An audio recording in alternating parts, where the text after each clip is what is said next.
Good morning, lovely people of the Pretty Cast. How are we all? Oi, I'm so good. Oh, yeah? Yeah, I just did a little voiceover. Love it. And What was it for? Nintendo game called Just Dance. Just Dance. Dance Just Revolution. Dance. Nice. Is it for all ages? It actually is for all ages. Do you have like one of those bands where you're supposed to do something with it and you It's a actually have to good be up and time. moving? It's a good time for dance video games, I think, because you know, not everyone can go out and dance in pubs and clubs at the moment because we're living in a COVID-safe world. Yeah. So why not buy a Just Dance Nintendo? Shit, is this the ad? Wow, you're getting paid like extras on this? I'm not getting anything out of this. You're doing this for free now. Yeah, I don't know why. I'm off the clock. Jeez. God, I'm working in my spare time. I always take my work home with me. Yeah, no, going back to that though, there's some pretty cool things that I guess are being done with TVs and fitness and consoles for sure. Yeah. And like games where you kind of jump and hold this I saw this one the other day, I can't remember what it's called, but you hold a band that you put your Joy-Cons into, and as you're kind of running and exercising, it tells you to do things, whether it's squeeze that, do this, and it knows. Cool. But you're circuit training. But you're the guy in the thing. So I'm like, well, sign me up. Well, I'm barely even doing anything because I'm on the screen. Let me know when they release the Zelda version of that or the Mario version of that. We have the old school in our house. We have an old school PlayStation console with Mario Kart and Zelda. I need to correct you there. Oh, wait. Do you mean Nintendo? Yeah. 64? Old school Nintendo 64. Soz. Yes. Soz about it. You know what? Don't care. Don't care that much about video games. You're one of those people who just don't give a fuck. No, I lose interest quickly. Like, I play it and the novelty wears off. Although, I did like Animal Crossing, but then again, I played it a few times and I got bored. So whatever. I'll go over that real quick. Yeah. I was like, that's not a language. I don't want to listen to that. You know what I never get over? Gilmore Girls. Jesus, you're a sucker for the Gilmore Girls. I know, it's so Just bad. when you think she's out, they bring her sucker back in. I know. No, good time for consoles. In a lot more kind of like forward-thinking games.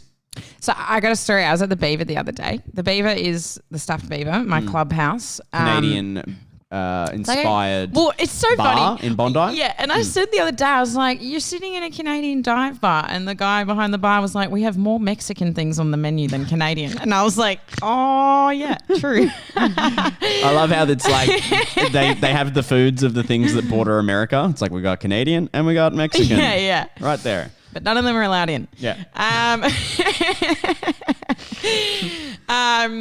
So, yeah, anyway, we were sitting out the front having a few beers, and this guy walks by with his baby, and kind of everyone stops what they're doing to talk to this guy.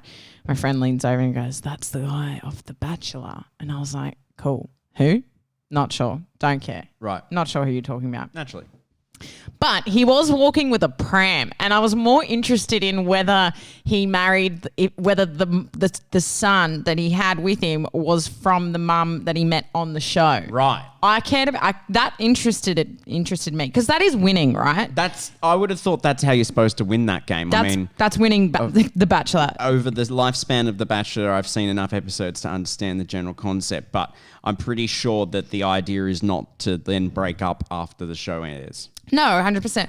You go on the show, you do 10 weeks of salacious gossip, some reality weird TV show that I'm not sure whether it really serves anyone or anything in particular. Copy. And then you find the woman of your dreams on this show in this format, and then you go away and you get married and you make babies and then you walk around with a pram in Bondi, and that's winning. That sounds to me like how it's supposed to pan out, right? Yeah. Yeah.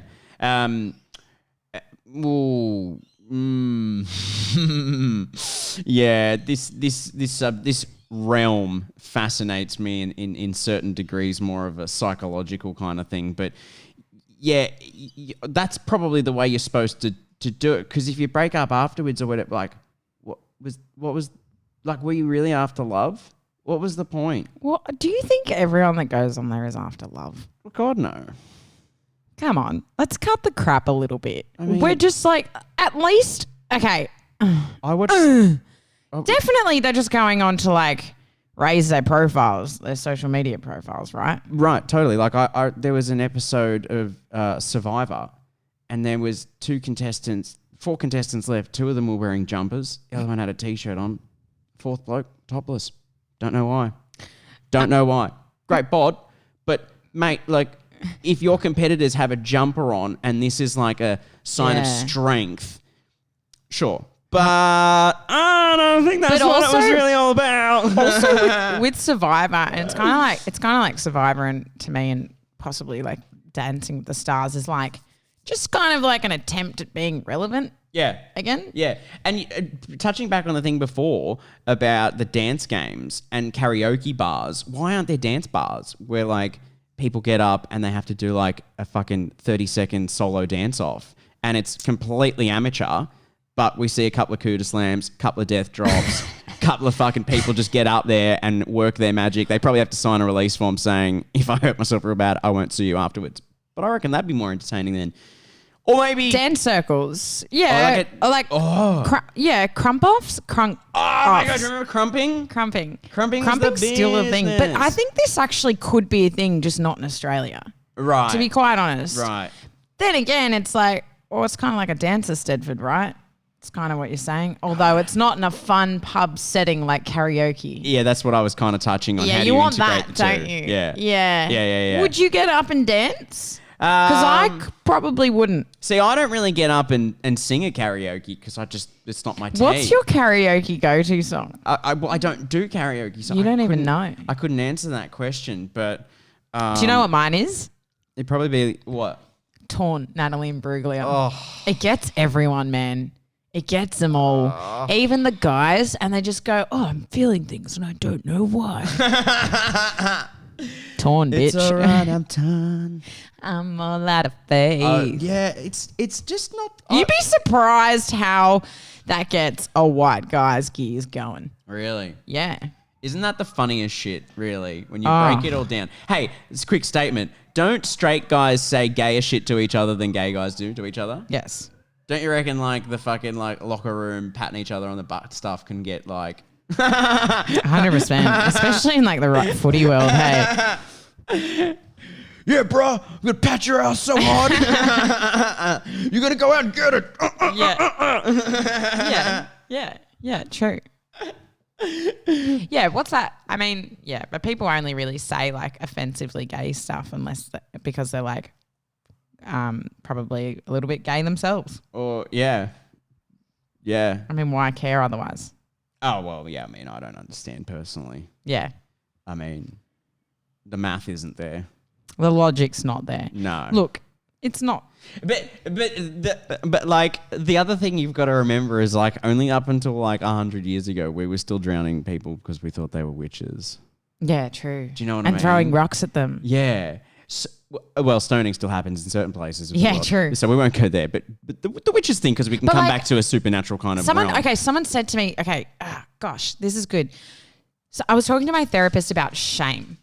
Yep. Right? Mm-hmm. And like once upon a time, nowadays you can call out someone on Instagram and go, this person screwed me over. I want everyone to know about it. Yeah. And back in the day, and it's actually, gosh, you're getting let off easy because back in the day, they'd tie you to the middle of the post in the town centre and everyone would just chuck rocks at you and be like, shame. Like kind of like that shame. Game of Thrones, Cersei Lannister walking through the streets naked. That shit happened. You know what I mean? Yeah. Now you get away with an Instagram post and then everyone forgets about it. You got lucky. Yeah. You got lucky. And also she was telling me how like shame is it's so important for our society. Like, to feel shame. Yeah. And to express shame. There's a lot of learning in shame. Yeah. And a lot of leveling. growing. A lot of leveling. Yeah. Like it can really bring some people back down to reality. Yeah. And like... Yeah, which is necessary for some people. Yeah. Who are off with the bloody fairies. Off with the bloody fairies. Living in their own world. Yeah. On their own clock. Bloody Pooh Bear.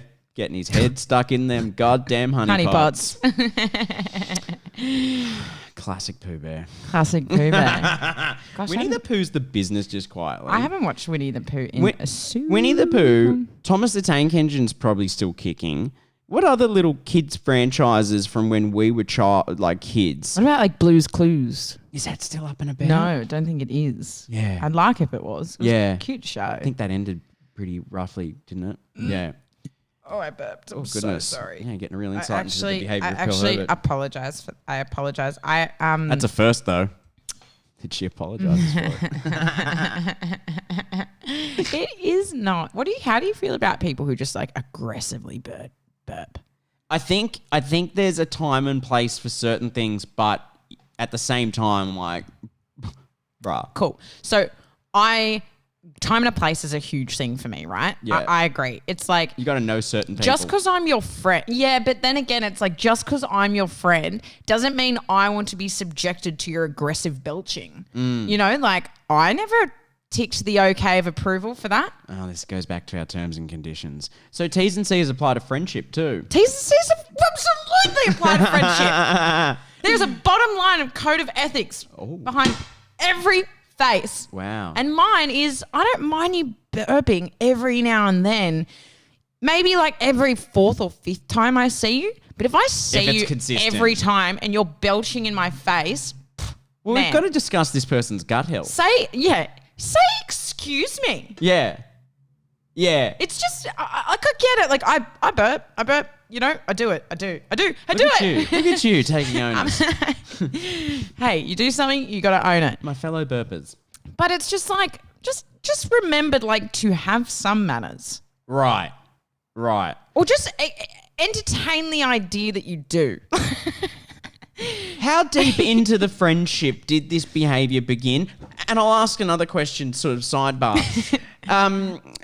Did this person live this way essentially before you met them? So my deeper question again is just so that I don't sort of send you in a spiral of fucking God knows what is. Are you trying to change someone? Okay, no, I'm not trying to change someone. Actually, this is a very interesting like situation that happened, right? Mm-hmm. I have this friend, very good friends. Copy. And then we kind of started to see each other for a bit. Okay. Still on friendship terms. Yeah. Just kind of helped each other through some stuff, right? Yeah. And, you know. Yeah. Anyway, if I'm romantically seeing you and engaging in physical intercourse. Relations. I don't want you to belch. I don't want you to fart either. You know, if you're my friend and you're doing it, that's cool. Not as much, but not when you're like, nah.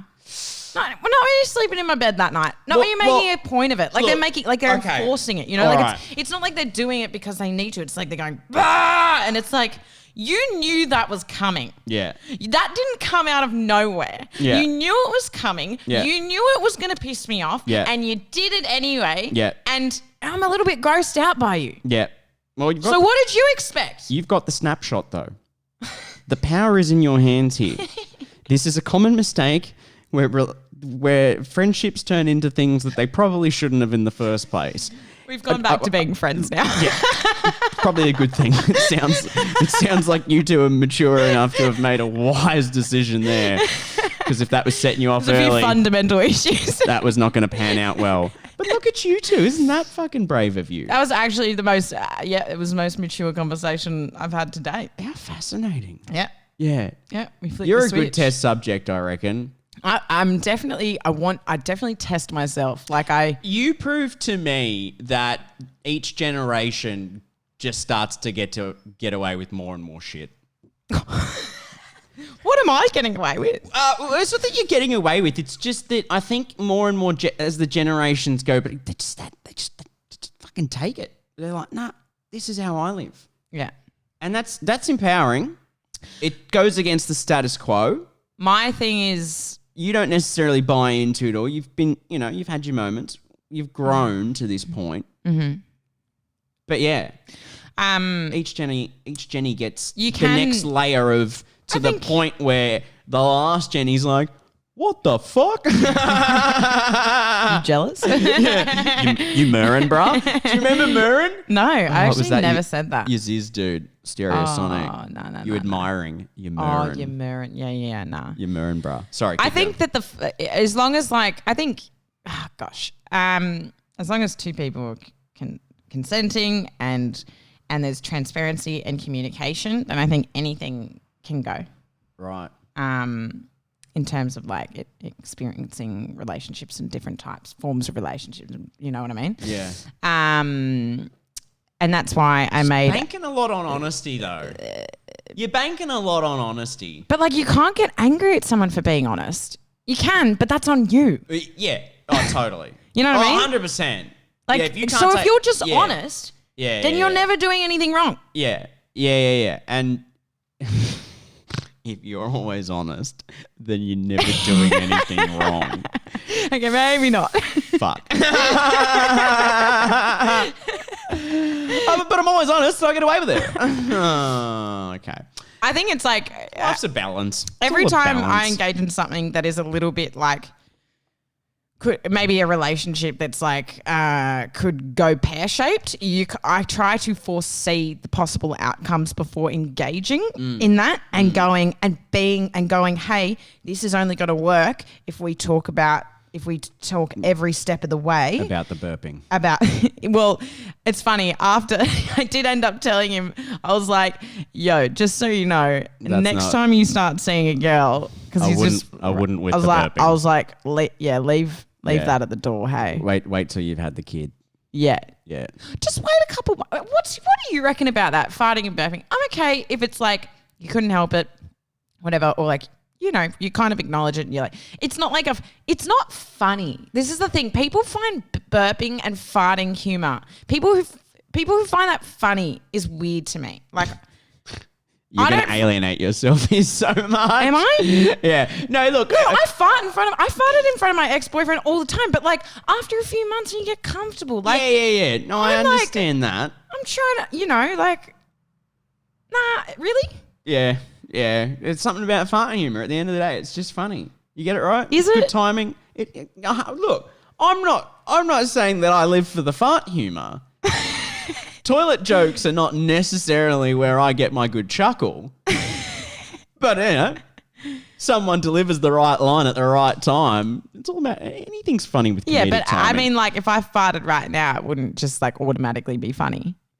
It's all about comedic timing. Could be because we're talking about farting and how not funny it is. So I'd fucking lose my tits. I really wish I needed to fart right now. Yeah, look, I think there's certain instances like if you were to cupcake your partner, big no-no. Whoa. Big no-no. Well, okay, we're gauging. We're finding the either end, okay?